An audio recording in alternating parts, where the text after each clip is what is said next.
Γιώργος. Έτοιμοι οι υπόλοιποι παιδιά. Παιδιά, πάμε. Είμαι πολύ χαρούμενος με αυτές τις δύο τελευταίες στιγμές τις προσθήκες που έχουμε.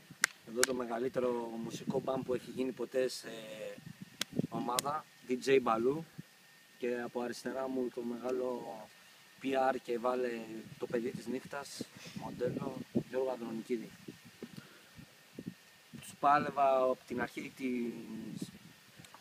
του σχεδιασμού των μεταγραφών να τους πάρω, αλλά μέχρι τελευταία στιγμή κατάφερα να τους πείσω, έστω και την τελευταία στιγμή, να πούν το ναι. Γεια σας παιδιά. Είμαι χαρούμενος που θα συνεργαστούμε εντός γηπέδου και εκτός γηπέδου και εύχομαι να έχουμε μια καλή χρονιά με υγεία πάνω απ' όλα. Τα παιδιά τώρα τι θέλω να πω.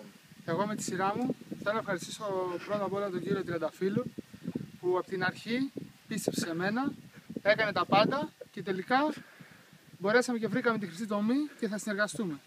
Χρόνια περίμενα αυτή τη συνεργασία και είμαι έτοιμος για να δώσω το 100%.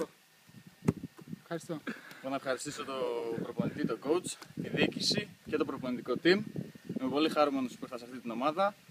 Ελπίζω να πληρώσουμε τους στόχους μας, να ανεβεί η ομάδα πάνω από όλα την κατηγορία και υγεία πάνω απ' όλα.